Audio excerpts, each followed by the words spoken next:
کہ عرب کے لوگوں میں دو خامیاں تھی. نمبر 1 چٹے ان پڑھ, جاہل, اجڈ, حتیٰ کہ انہیں باقی لوگ امی کہا کرتے تھے. امی نیرے ان پڑھ.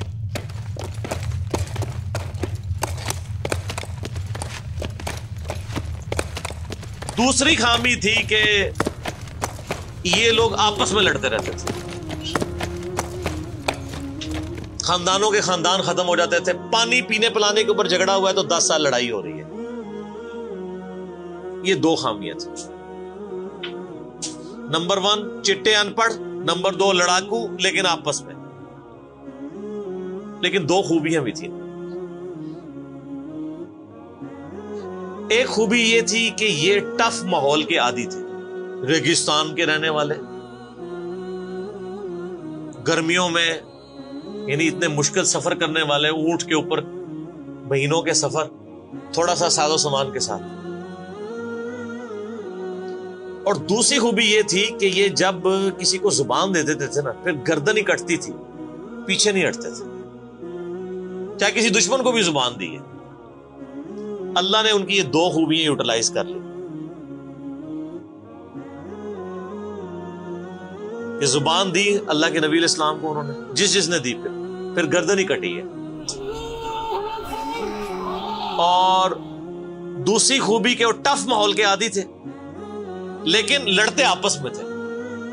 اللہ تعالیٰ نے ان کی خامی کیسے پوری کی کہ ان کو ایک لیڈر ایسا دے دیا جس نے سارے قبائل کو ایک جھنڈے کے نیچے جمع کر دیا, اور جہالت کے لیے دور کرنے کے لیے ان کو ان کی زبان میں کتاب دے دی. اب جس نے سورہ بقرہ, سورہ نساء, سورہ مائدہ حفظ کی ہوئی ہے, اس کے سامنے کوئی کرسچن کا پادری, کیا یہودیوں کا پادری وہ بیٹھ سکتا تھا؟ جتنے ان کے دلائل تھے انہوں نے وہ زبانیں یاد کیے ہوئے تھے. تو وہ لوگ جو اپنے آپ کو سمجھتے تھے کہ ہم بڑے علامہ ہیں اور یہ امی ہیں, ان امیوں نے ان کو علم میں بھی الٹ کے رکھ دیا صرف ایک قرآن کی وجہ سے. اور اللہ نے لیڈر دیا, سارے عرب قبائل جمع ہوئے. وہ عربی جو آپس میں لڑتے تھے انہوں نے کبھی یہ سوچا بھی نہیں تھا کہ اگر ہم ایک جھنڈے کے نیچے جمع ہو جائیں تو ہم دنیا کی سپر پاورز کو الٹ سکتے ہیں, رومن اور پرشین امپائر کو. اور دیکھیں سر پھر کیسے الٹا ہے انہوں نے. ود ان 17 ایئرز ہر چیز اڑا کے رکھ دی ہے. صدیوں کی سلطنتیں, لاکھوں کی ریزروڈ آرمیز رومن اور پرشینز کی پوری دنیا پہ حکومتیں کر رہی ہیں. جدید اسلحہ ہے, اور ادھر یہ بدو ہیں جن کے پاس اونٹ ہیں, گھوڑے ہیں, تلواریں ہیں. نہ منجنیق انہوں نے کبھی دیکھی, نہ ان کے پاس اس طرح کے ہاتھی بڑے بڑے جو پرشینز کے پاس تھے. بس چل پڑے, کلمہ پڑے اور نکل کھڑے ہوئے. پھر دنیا نے دیکھا کہ ہر چیز کو الٹ کے رکھ دیا. انہی کے اسلحے ان سے چھین کے انہی کو الٹ دیا. وہ ساری کی ساری بجلی کس نے بھری تھی ان کے اندر؟ اس کتاب میں.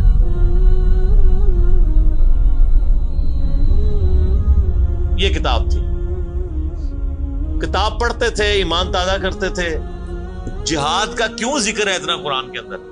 کیونکہ اللہ نے ایک ایسی امت اٹھانی تھی جس نے تلوار کے زور پہ اکھاڑنا تھا رومن اور پرشین. ہم مانتے ہیں کہ اسلام تلوار کے زور پہ پھیلا ہے, لیکن یہ تصویر کا ایک رخ ہے. تصویر کا دوسرا رخ یہ ہے کہ جو بدماش صدیوں سے دنیا پہ حکمران تھے اور لوگوں کی رعایا کا استحصال کر رہے تھے, اپنی رعایا کا, ان پہ انہوں نے اتنے ٹیکسز لگائے ہوئے تھے. ان کو اکھاڑنے کے لیے کیا میٹھی میٹھی باتیں چاہیے تھی؟ طارق جمیل صاحب کے لیکچرز نے رومن اور پرشین امپائر اکھاڑنی تھی. یہ تو ان لوگوں کے لیے نہیں مسلمان ہو چکے ہیں. بدماش کب اپنی پوسٹ چھوڑتے ہیں؟ ان کو پھر اسلحے کے زور پہ ہی اکھاڑنا تھا. اور پھر اللہ نے صحابہ کرام کی تلواریں مسلط کی ان کے اوپر. جب اکھاڑ دی, فریڈم آف ایکسپریشن مل گیا, پھر معاملات سیدھے ہو گئے. اس زمانے میں بادشاہ کا دین رعایا کا دین ہوتا تھا. اگر کوئی رعایا کہے نا کہ میں بادشاہ کے دین سے الگ ہوتا ہوں, قتل ہو جاتا تھا. آپ پتہ عیسائیت کیسے پھیلی ہے؟ یہ تو سارے بت پرست تھے. کانسٹنٹائن 2 جس کے نام پہ قسطنطنیہ شہر تھا جو بعد میں مسلمانوں نے فتح کیا, سلطان محمد فاتح نے, ٹرکی والوں نے اس پہ ایک فلم بھی بنائی ہے، اردو ڈبنگ کے ساتھ ہے، ایک ہی نشست میں آپ دیکھ سکتے ہیں 2.5-3 گھنٹے کی. جو فلمیں دیکھتے ہیں ان کے لیے، مولویوں کے لیے نہیں. تو اس نے وہ قسطنطنیہ فتح کیا، پھر اس کا نام استنبول رکھ دیا. وہ کانسٹنٹائن 2 جو تھا وہ کرسچن ہو گیا تھا. چونکہ وہ کرسچن ہوا تو پوری رعایا 3 بر اعظموں میں پھیلی ہوئی وہ کرسچن ہو گئی. ایسے کرسچینٹی پھیلی ہے. تو رعایا کو وہی دین رکھنا ہوتا تھا جو حکمران کا ہے. پہلے حکمران بت پرست تھا، عیسائیوں پہ ظلم ہوتے تھے. بعد میں جب حکمران ہی مسلمان ہو گیا، اس زمانے ظاہر عیسائیت اسلام کا ہی نام تھا، تو سارے پیچھے اس امام کے. یہ بڑا خطرناک معاملہ تھا. دوسری طرف پرشین جو ہیں وہ آتش پرست تھے، ان کے نیچے آتش پرستی کا دین چل رہا تھا. تو یہ پھر ضرورت تھی کہ فریڈم آف ایکسپریشن دیا جاتا. اسلام نے تلوار کے زور پہ ان کو اکھاڑا، ان کی بدماشیاں ختم کی، اور ایسی ختم ہوئی کہ بخاری مسلم کی حدیث ہے، نبی علیہ السلام نے فرمایا ان قریب کیسر ختم ہو جائے گا، پھر قیامت تک کوئی کیسر نہیں ہوگا. ہائے ہائے ہائے سر، یہ پروفیسیز اللہ کی تائید کے ساتھ ہی کوئی دے سکتا ہے. ان قریب کسرا ختم ہو جائے گا، قیامت تک کوئی کسرا نہیں ہوگا. دیکھ لیں 1500 سال ہو گئے ہیں، نہ رومن امپائر دوبارہ بنی، نہ پرشین امپائر دوبارہ بنی. حتیٰ کہ اب تو وہ کانسیپٹ ہی ختم ہو گئے، ملکوں والا کانسیپٹ آ گیا.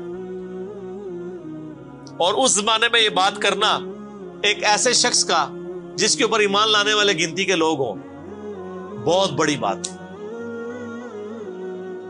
اور اللہ نے پھر اکھڑوایا. اور آج فریڈم آف ایکسپریشن ایسا ہے کہ آج تلاوت ہو رہی ہوتی ہے تو ٹرمپ بھی بیٹھ کے سن رہا ہوتا ہے. کیوں؟ حالانکہ وہ کرسچن ہے. فریڈم آف ایکسپریشن آ گیا.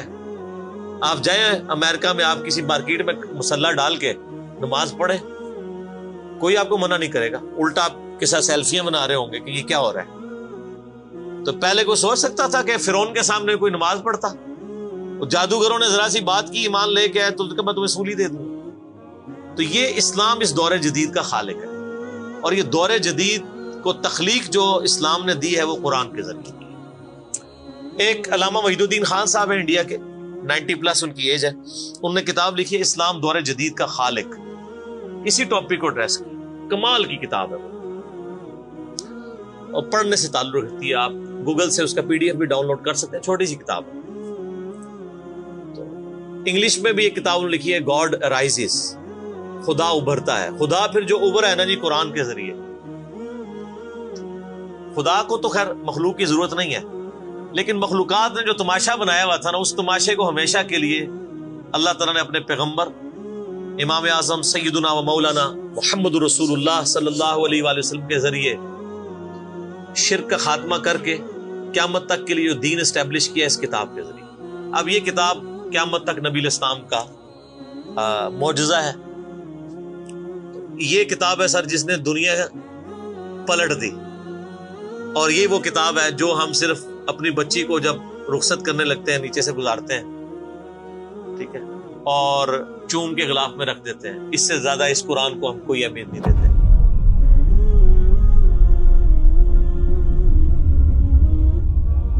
حالانکہ یہ قرآن اس لیے نازل ہی نہیں ہوا، یہ تو ہماری کتاب زندگی ہے. لیکن ماشاءاللہ ایسی سازش اسلام کے خلاف کی ہے، کافروں نے نہیں، مسلمانوں نے پوری نیک نیتی کے ساتھ جنازہ نکالا دین کا، اور ایک سلوگن دے دیا قرآن نہیں ڈھٹ پڑھنا گمراہ ہو جاؤ گے.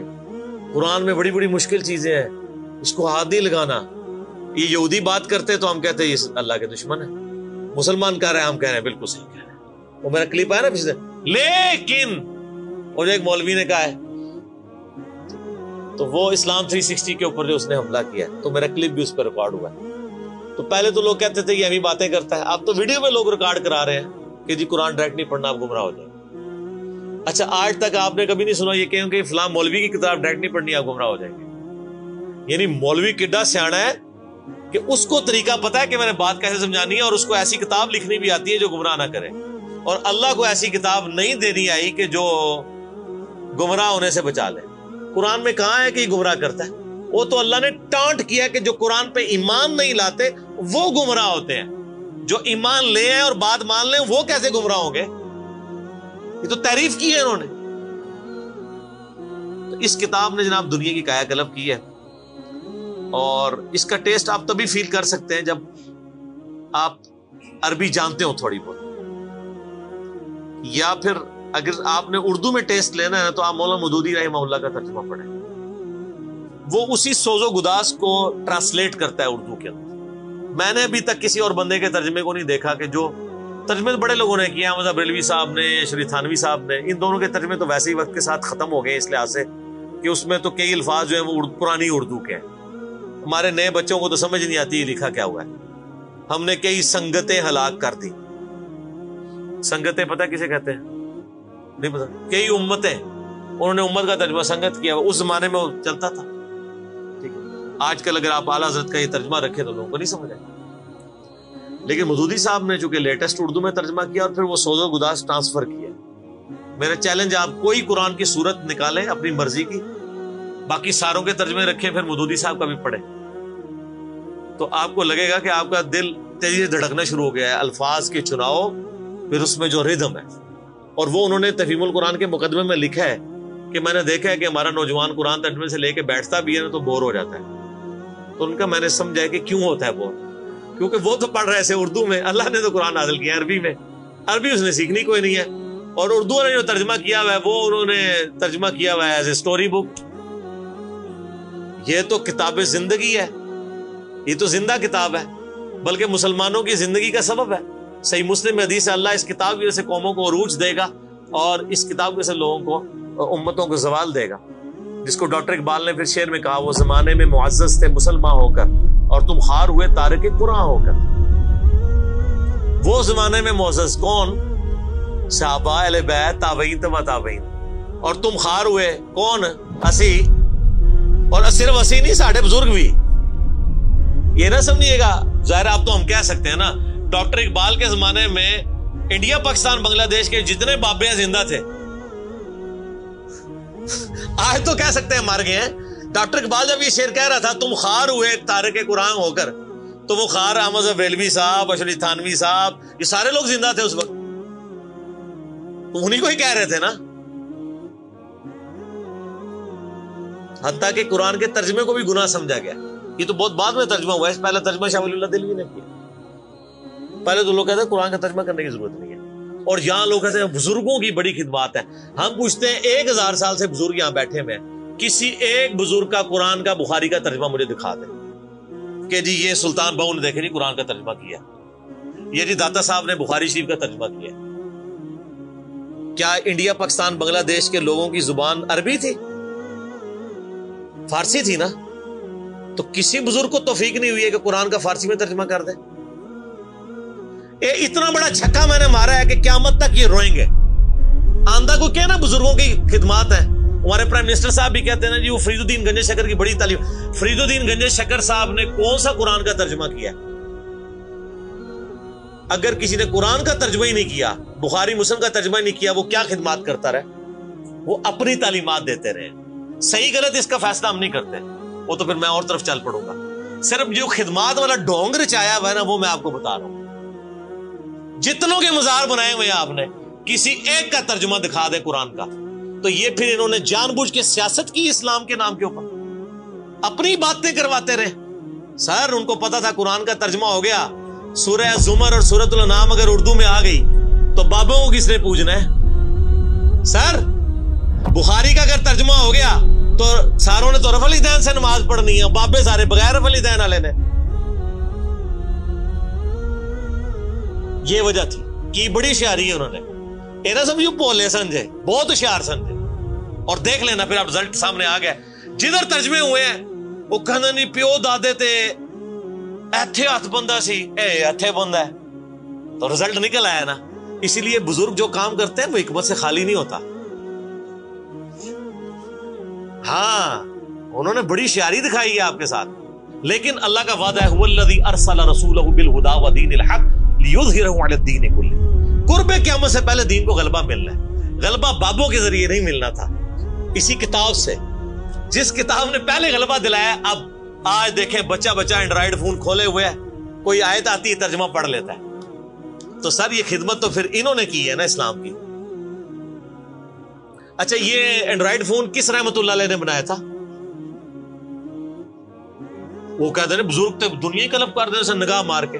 وہ بزرگوں نو لے آؤ تے ٹھیپا موبائل نیچے چلا سکتے. آپ مجھے بتائیں میں کسی بزرگ کو قبر سے نکالوں اور اس کو کوئی موبائل چلا لے گا؟ آپ کا بچہ چلا لیتا ہے.